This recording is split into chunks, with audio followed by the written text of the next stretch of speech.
Bandung memang terkenal dengan bangunan-bangunan lama bergaya khas Art Deco zaman Belanda.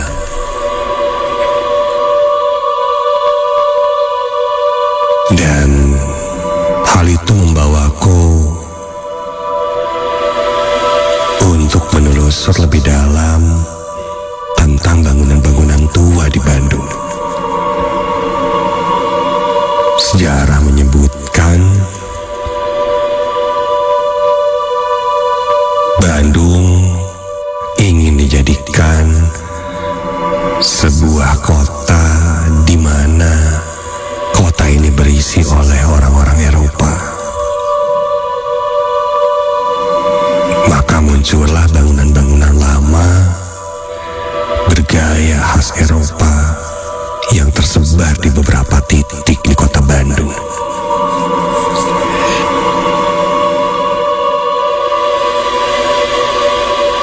Ada rumah dengan tulisan nama di depannya yang biasanya itu nama anak perempuan dari keluarga tersebut. Ada juga rumah yang memadukan gaya arsitektur Eropa dan gaya lokal.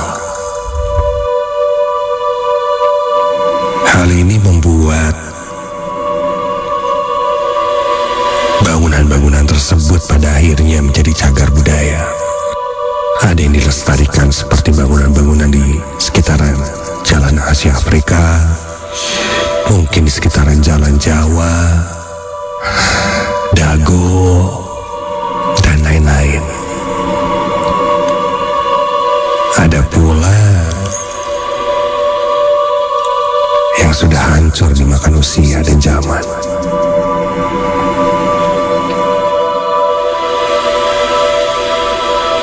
Kebetulan saudaraku membuka sebuah usaha.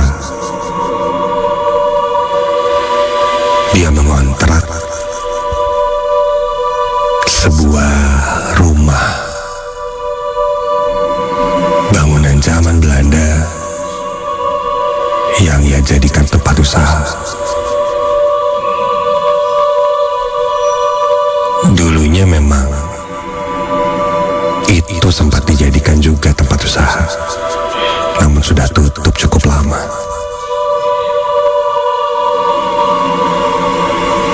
Setelah mengurus ini itu, akhirnya bangunan itu pun mulai didekor ulang untuk jadi tempat usaha pamanku.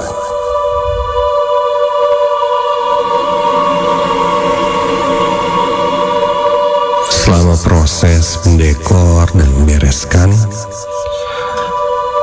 aku termasuk orang yang ikut serta dalam hal itu. Karena pamanku cukup percaya padaku untuk membantunya di bisnis ini. Ya, dulu aku bekerja di usaha makanan juga. Tapi sekarang sudah tidak lagi. Maka aku diajak untuk membantu usaha pamanku itu. Pekerja dan tukang-tukang yang merenov tempat itu akan menginap setiap malamnya. Karena pamanku butuh cepat. Diberi waktu 1 bulan kurang lebih untuk menyelesaikan semuanya.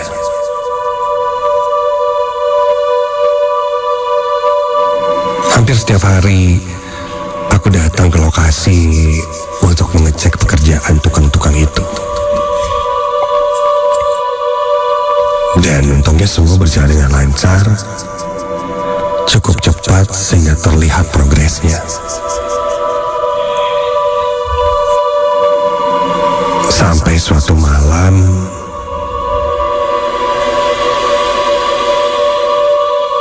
ketika aku di rumah, aku dapat sebuah kabar bahwa ada salah satu pekerja yang terjatuh dan harus dilarikan ke rumah sakit. Ketika itu kurang lebih jam 8:30 malam. Aku pun diberi tugas oleh pamanku untuk berangkat mengecek ke sana.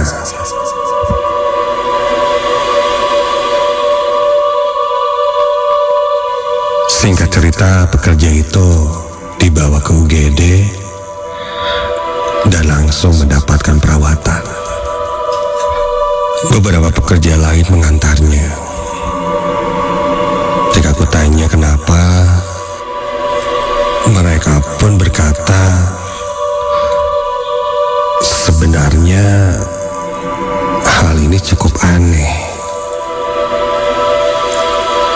Sebut saja Joko. Katanya Joko sedang berada di satu ruangan dan dia sedang mendempul dinding-dinding yang retak, dan tiba-tiba saja tangga yang ia pakai untuk mendempul dinding yang seakan-akan ada yang mendorongnya ke arah samping dan membuatnya terjatuh.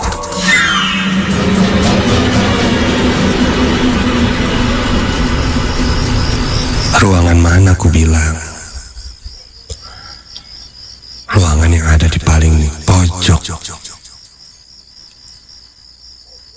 Setelah mendapatkan info tersebut dan mengurus administrasi rumah sakit, aku pun bergegas pergi ke rumah itu. Kurang lebih jam 10:30 malam aku sampai di sana. Ada 2 orang pekerja yang sedang duduk di luar, karena yang lainnya mengantar Joko ke rumah sakit. Aku bilang, di mana ruangan tempat Joko terjatuh? Salah satu pekerja menunjuk ke lorong dan ada sebuah ruangan yang paling pojok. Tanpa basa-basi aku pergi ke sana. Aku mengambil senter untuk mengecek lokasinya. Ketika aku berjalan menuju ruangan yang paling pojok, tiba-tiba di dalam keheningan, sayup-sayup terdengar suara dentingan piano yang mengalun perlahan demi perlahan, dan semakin aku dekat dengan ruangan di pojok itu, semakin terdengar sangat jelas.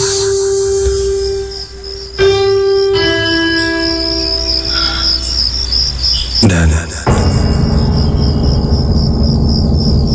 terdengar sangat kencang ketika aku berada di depan pintu ruangan itu.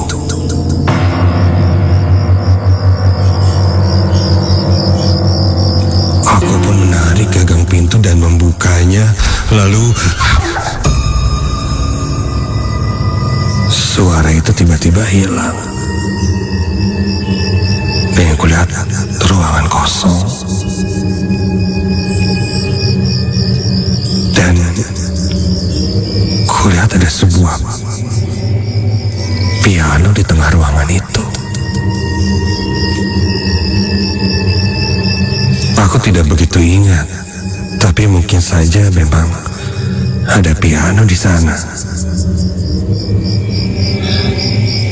Aku membuka tutup piano yang ada di sana, yang menutupi tuts pianonya. Dan ketika aku tekan,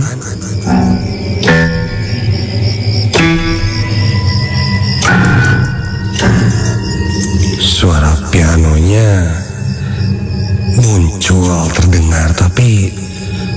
sepertinya sudah rusak.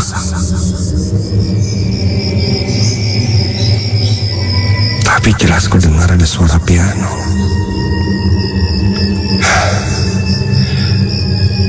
Aku arahkan senterku mengitari ruangan dan kuda tangga yang sepertinya dipakai Joko dan terjatuh. Tangganya cukup tinggi ternyata. Kurang lebih sekitar 3 meter lah.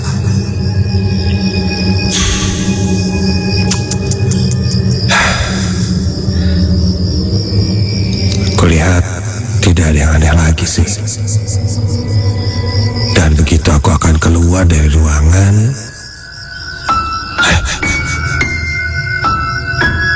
terdengar suara piano itu ditekan. Konten aku menoleh ke belakang. Berdiri seorang perempuan Belanda di depan piano itu, memakai gaun berwarna coklat muda, namun berlumuran merah. Sosok itu hanya berdiri menatap ke arahku dengan tatapan yang kosong.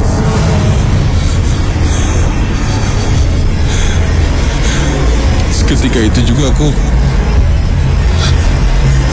mematikan senter, berbalik ke belakang dan berlari keluar dari ruangan itu.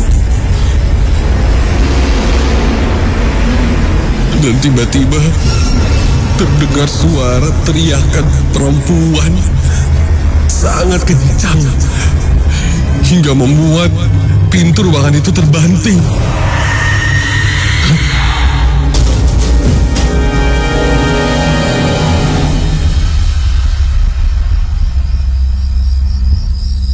Dan tak lama, kedua pegawai di sana langsung menyusulku dan langsung menarikku keluar.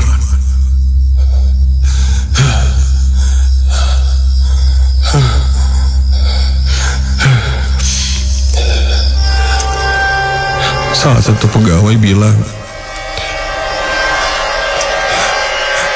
ada noni Belanda ya, A. Aku pun mengangguk.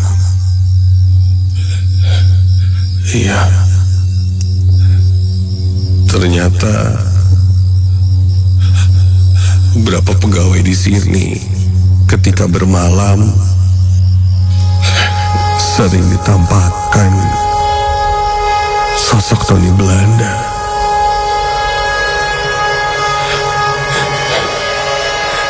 Dan sepertinya Joko pun terjatuh gara-gara sosok noni Belanda itu. Beberapa malam di sana mereka pun bilang sering mendengar suara piano yang sudah rusak itu berbunyi sendiri.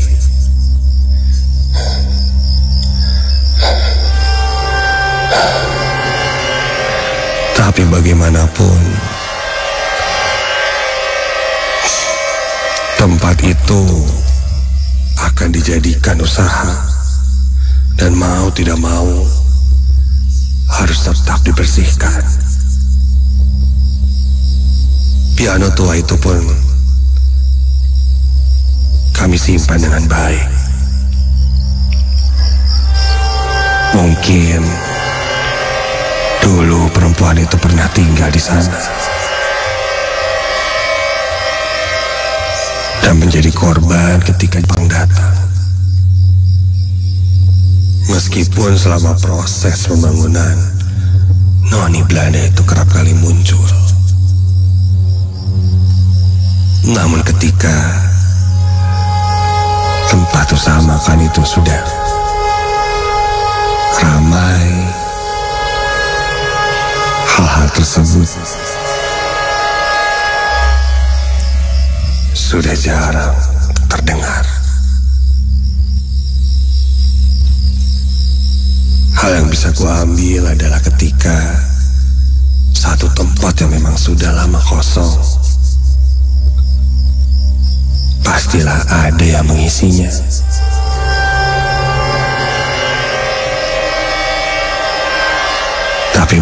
pun juga sebuah tempat akan merasa lebih nyaman ketika kita hidupkan kembali dengan hal-hal yang positif. Dan lambat laun, hal-hal aneh pun akan hilang dengan sendirinya. Atau mungkin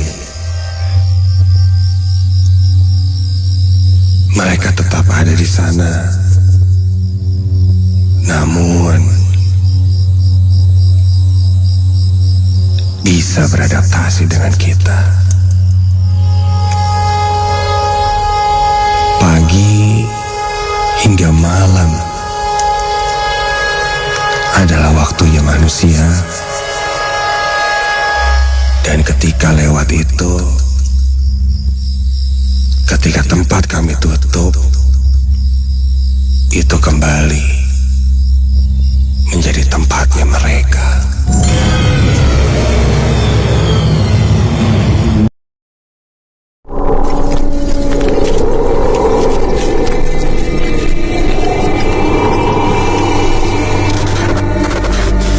Namaku Intan.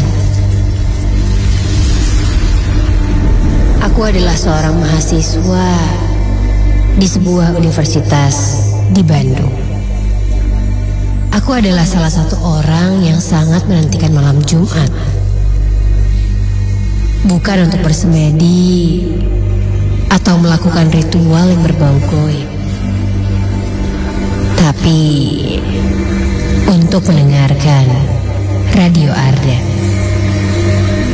Ya, program Nightmare Side. Aku tidak peduli dengan tagline "jangan dengerin sendirian", karena nyatanya aku tidak pernah mengalami kejadian-kejadian aneh setiap mendengarkan Nightmare Side itu sendirian. Itu hanya sekedar kata-kata untuk menakuti saja, pikirku.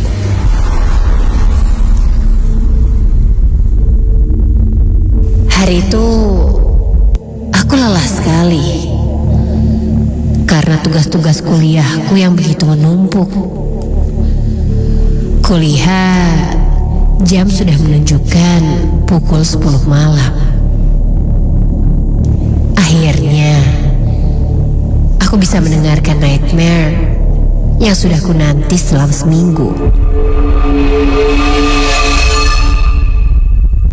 Ku nyalakan radio 105,9 FM Ardan Radio, Ardan for all, here to connect. Assalamualaikum warahmatullahi wabarakatuh. Ternyata Selamat malam acaranya belum mulai. dan selamat malam Jumat. Ketika mataku sudah mulai lelah menunggu, Bersama saya di Masta. akhirnya acara pun dimulai.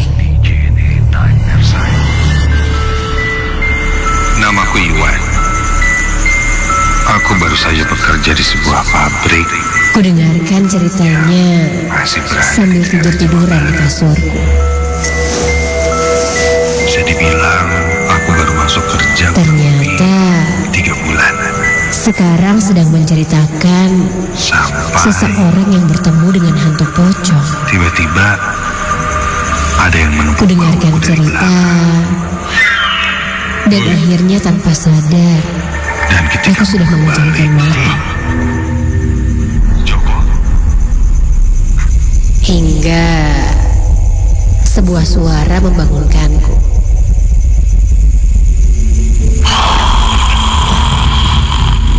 Suara siapa tuh? Sebuah suara seperti orang sedang mendengkur.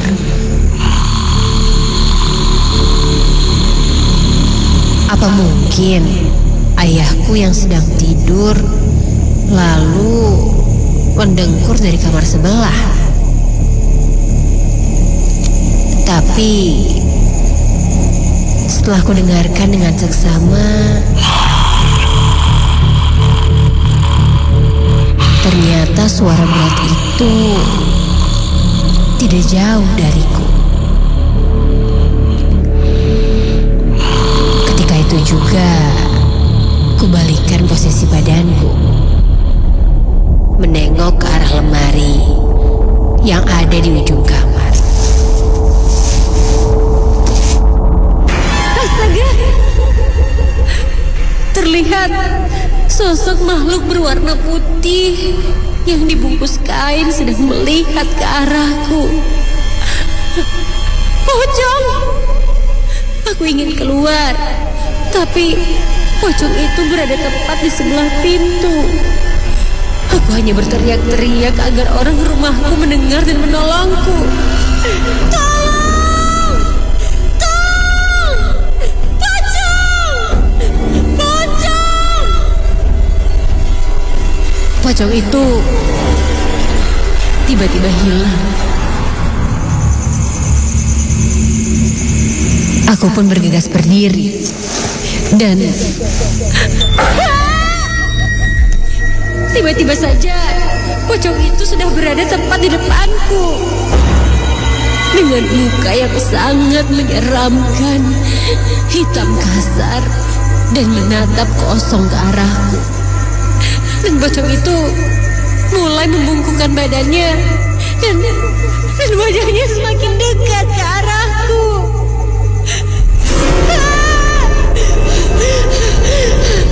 Aku berusaha mengatur nafasku. Ternyata itu hanya mimpi buruk. Aku langsung mematikan radio yang menyala di kamarku. Aku menjadi ketakutan. Tubuhku mengeluarkan keringat dingin. Aku haus sekali. Rasanya ingin segera minum. Aku keluar menuju dapur yang keadaannya gelap karena lampu dimatikan.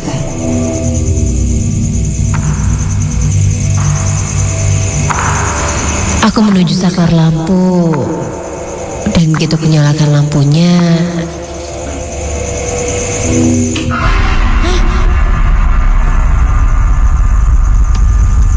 kulihat sekilas ada bayangan putih melintas di atas meja makan. Tapi aku tidak terlalu memikirkannya, karena mungkin itu hanya imajinasiku saja. Karena aku baru saja bangun dari mimpi buruk. Aku membuka kulkas, mengambil botol air, dan menuangkan ke dalam gelas yang tadi aku bawa. Dan ketika itu pula, aku merasa dingin dari arah belakangku.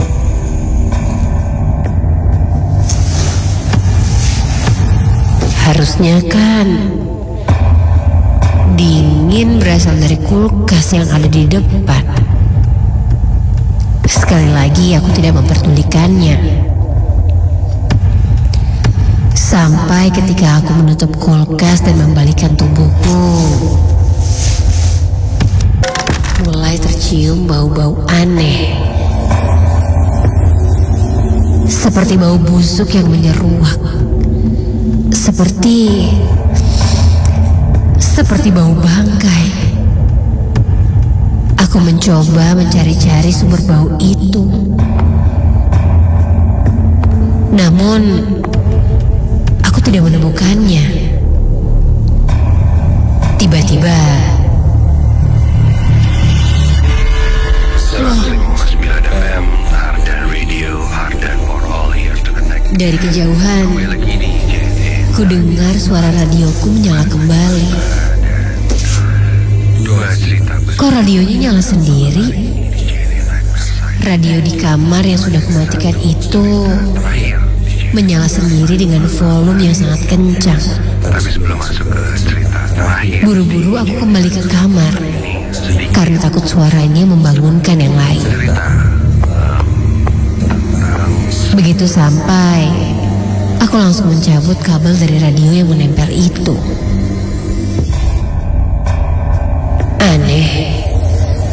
Ini radio konslet deh kayaknya. Dan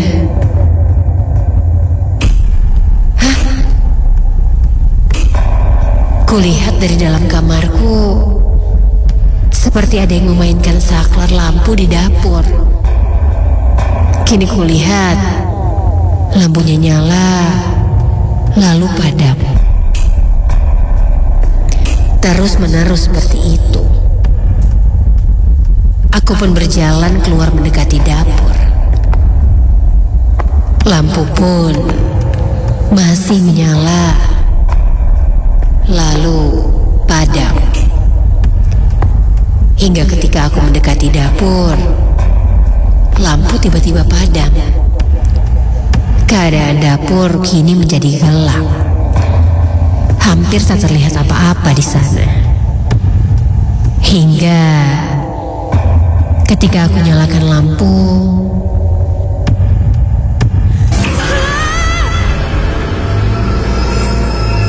kulihat ada sosok pocong. Ya, pocong itu sangat mirip seperti pocong yang ada di mimpiku tadi. Dia berdiri tepat di depanku, tak jauh dari tempatku berdiri. Bau seperti bangkai busuk. Wajahnya sangat menyeramkan. Aku dapat melihat dengan jelas matanya yang kotor dan sangat kering. Aku terdiam beberapa saat. Badanku seperti mematuk. Suaraku seperti tertahan. Dan aku tidak dapat berteriak sedikit pun. Suara geraman pocong itu seakan menggema menusuk di telingaku. Dan entah bagaimana kain kafan yang terikat di tubuh pocong itu perlahan-lahan mulai terbuka. Dan seluruh kain kafan itu terbuka. Jelas kulihat badannya dipenuhi dengan belatung yang keluar dari sekujur tubuhnya. Aku langsung terjatuh karena tidak kuat dengan bau dan apa yang kulihat itu.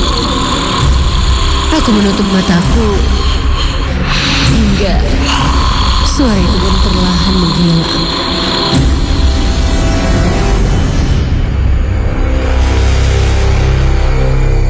Setelah cukup lama pocong tadi pun menghilang. Aku pun akhirnya dapat menggerakkan badanku. Aku mengetuk pintu kamar orang tuaku.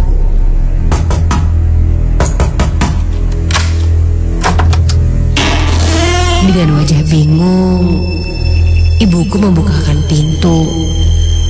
Dan aku menceritakan bahwa aku melihat hantu pocong. Ibuku mengecek seluruh bagian rumah. Tapi makhluk itu sepertinya sudah pergi. Ibuku juga tidak percaya terhadap apa yang kulihat tadi. Katanya, mungkin itu hanya imajinasiku saja. Karena aku yang kecapean. Keesokan harinya, aku bercerita pada temanku di kampus. Ia juga adalah salah satu pendengar Nightmare Side. Katanya, jika kita mendengarkan Nightmare Side sendirian, mereka, makhluk halus, juga akan ikut mendengarkan bersama kita. Karena mungkin mereka merasa terpanggil dengan nama-nama makhluk halus yang ada di cerita.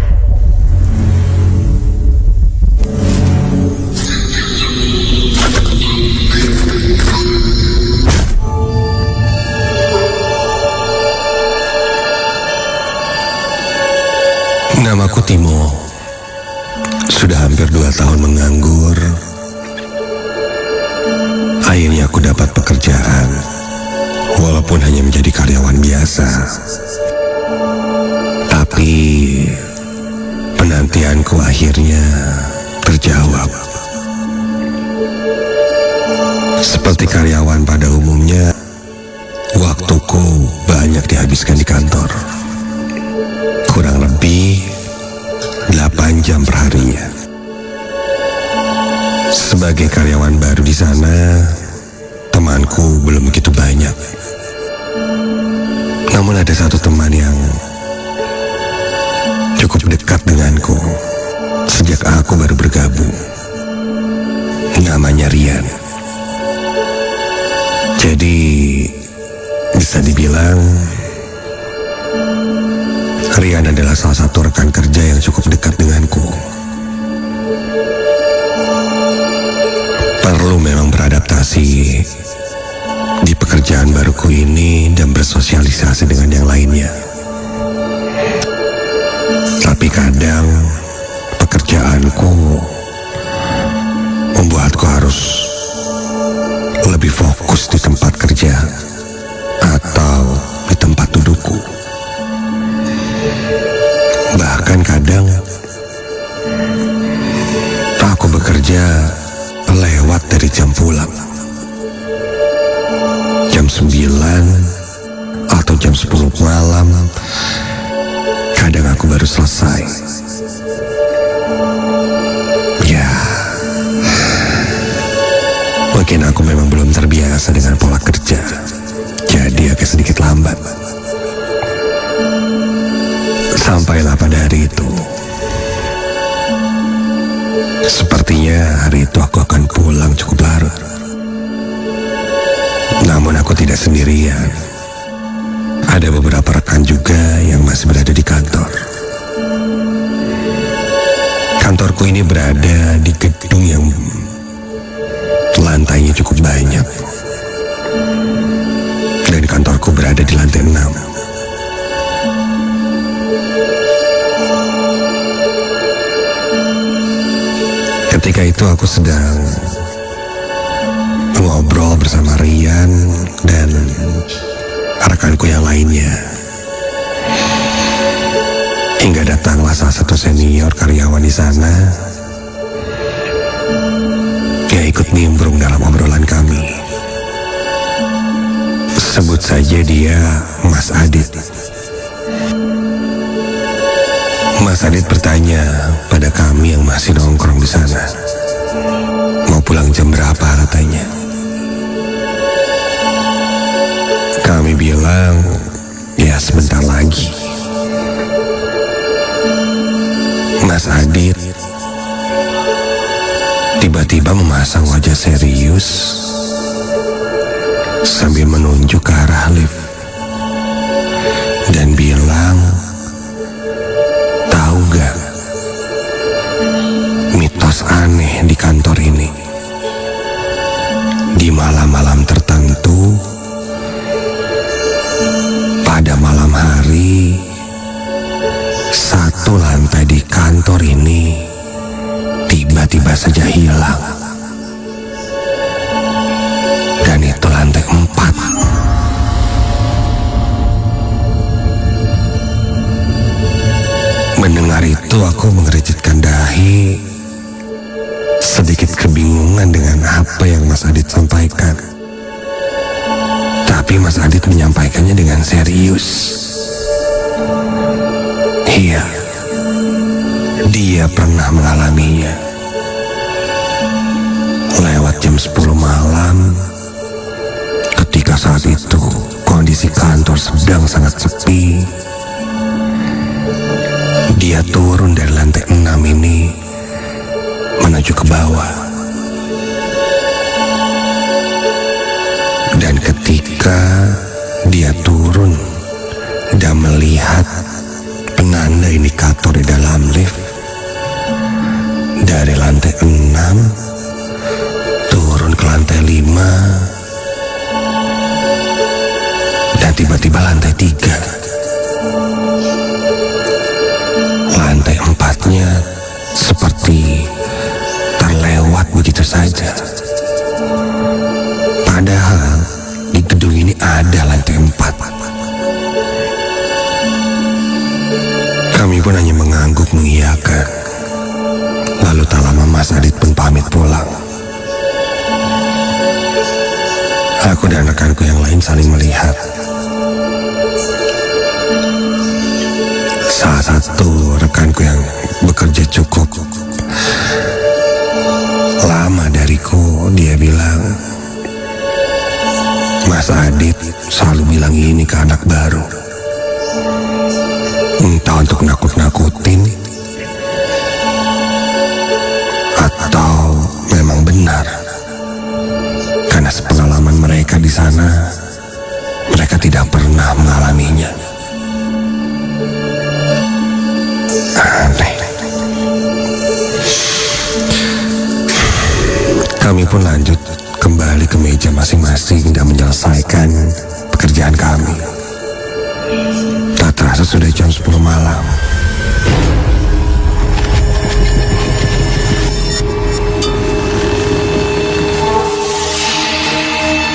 Setelah membereskan semuanya,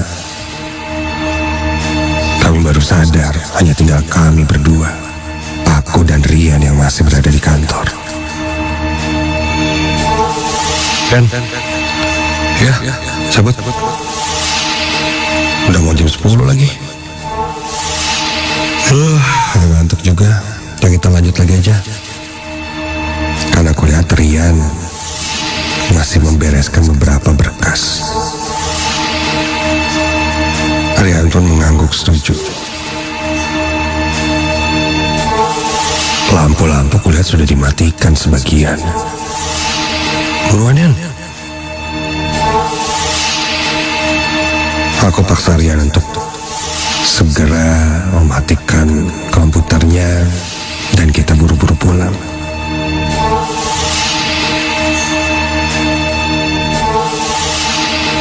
Setelah itu kami pun berjalan menuju ke lift. Aku menekan pintu lift. Kulihat indikator lift mulai naik. Lantai G 1, 2, 3, 4, 5 dan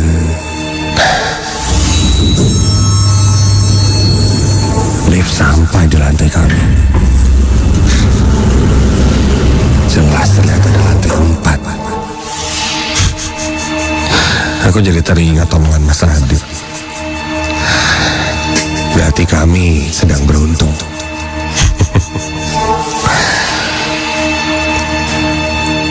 Aku masuk ke dalam lift.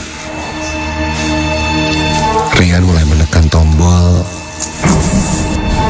ke lantai paling bawah, G. Lift pun mulai turun, menuruni setiap lantai. Aku masih perhatikan lantai 5 turun perlahan dan lantai 3, lantai 4-nya mana? Dan sampailah kami di lantai dasar.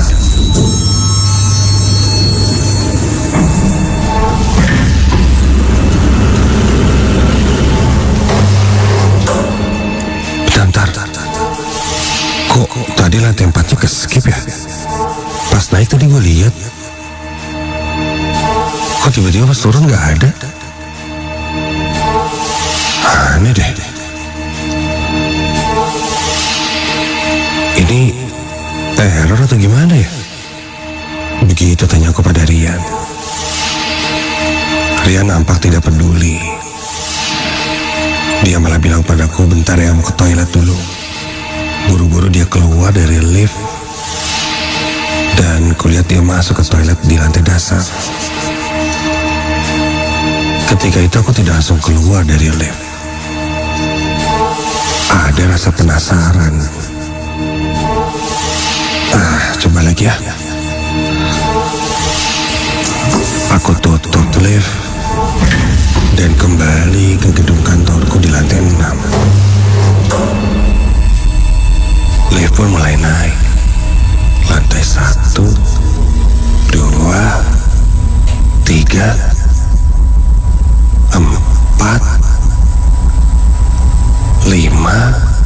6. Ada. Pas naik lantai 4-nya ada kok. Pas turun nggak ada ya. Aku tutup kembali pintu lift dan kali ini aku coba menekan lantai 4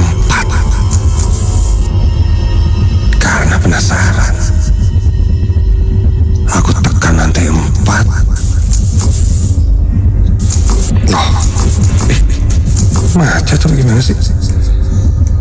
Tombol lantai 4-nya tidak menyala merah. Sampai terus kupaksa dan akhirnya lantai 4-nya bisa kutekan dan lift pun mulai turun dari lantai 6.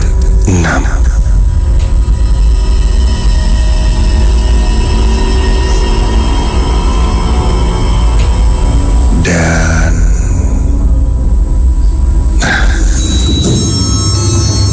lift berhenti di lantai 4. Tuh. Dan ketika terbuka sepenuhnya, lantai 4 terlihat sangat gelap. Gelap sekali. Seperti hanya hitam gelap. Bahkan tak bisa kulihat ada pintu, meja, kursi atau apapun di sana.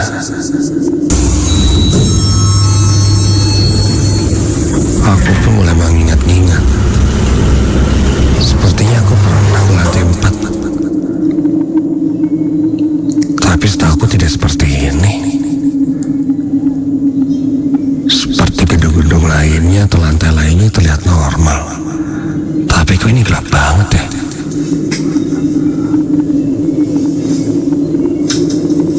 Ada rasa penasaran.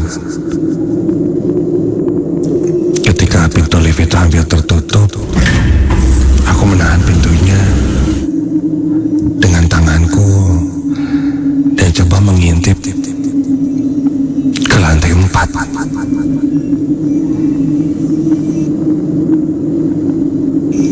Aku mengeluarkan kepala aku dari dalam lift. Tak sedikit pun ada penerangan di sana. Gelap sekali. Aneh. Aku coba menyalakan lampu flash dari handphoneku. Karena jarak pandang dan flash handphone tidak terlalu lebar, jadi sepertinya percuma. Yang terlihat seperti ruangan kosong yang sangat gelap. Sudahlah. Aku kembali ke dalam lift dan menutup pintu liftnya. Tapi kok pintu liftnya nggak ketutup sih? Aku coba tutup pintu liftnya dan menekan lantai dasar.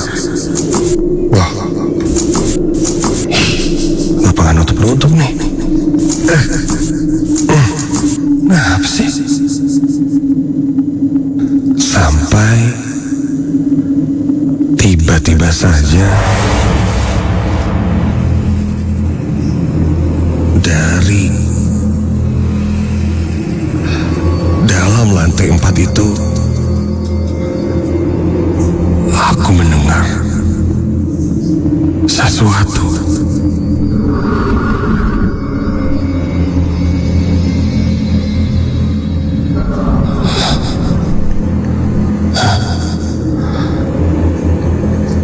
Terdengar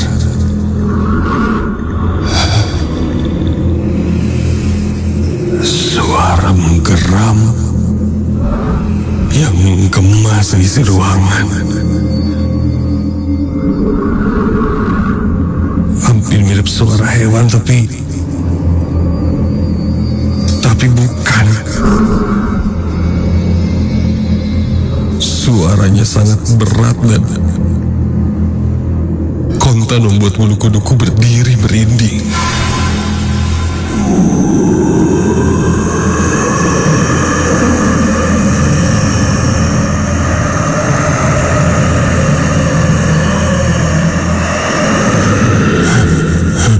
Aku terus menekan tombol lift untuk menutup pintunya. Tapi kenapa nggak bisa?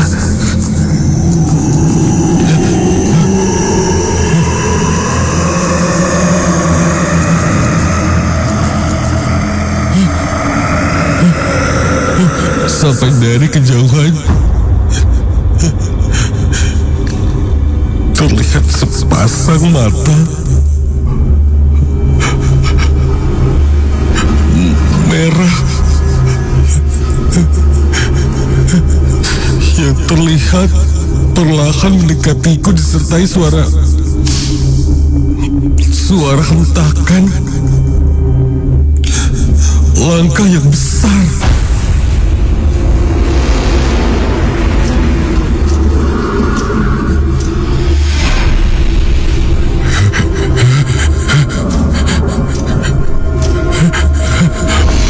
Sosok yang sangat besar mulai mendekatiku.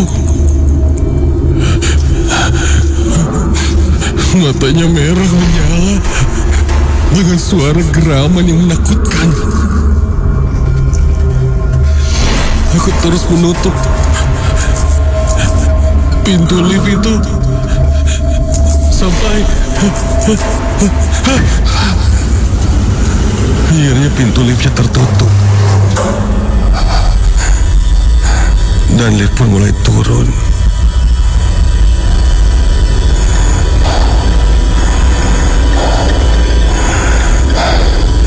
Di dalam lift aku merasa tak karuan. Liftku turun hanya beberapa lantai, namun terasa sangat lama.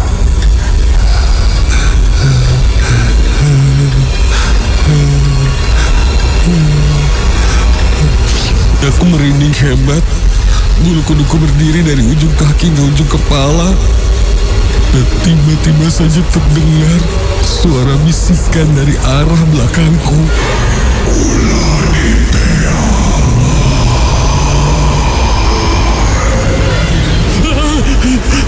Aku langsung menutup telingaku, menutup mata, dan berjongkok ketakutan.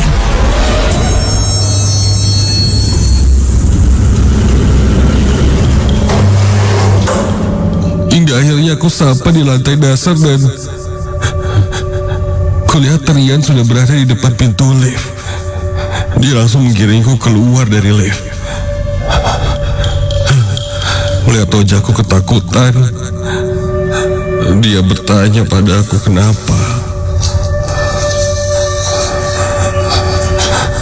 Aku hanya menggelengkan kepalaku. Satpam di kantorku itu pun langsung menyambutku.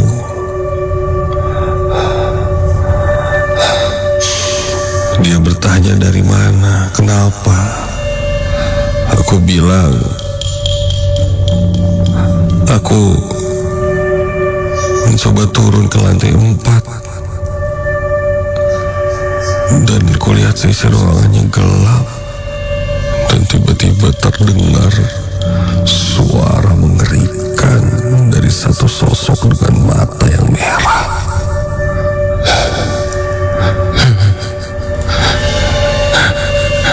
Bahkan di dalam lift dia bilang, tolong diteangan, atau yang artinya jangan dicari-cari. Aku yang panik coba ditenangkan oleh Rian, dan pasal perempuan ketika itu coba menetralisirku, memberikanku segelas air putih dan memintaku untuk meminumnya. Dia bilang mitos lantai 4 di gedung kantor ini memang cukup dikenal oleh karyawan-karyawan. Dan jika siang hari lantai 4 ini sebenarnya terlihat seperti kantor biasa, meskipun tidak ada sebenarnya yang menghuni di lantai 4 itu. Tapi jika sudah malam hari, lantai 4 itu seakan-akan menjadi satu tempat yang lain.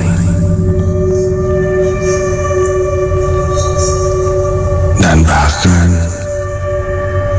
sering hilang dengan sendirinya. Aneh. Awalnya aku tidak percaya dengan kata-kata Mas Adit. Tapi ternyata rasa penasaranku lah yang akhirnya membawaku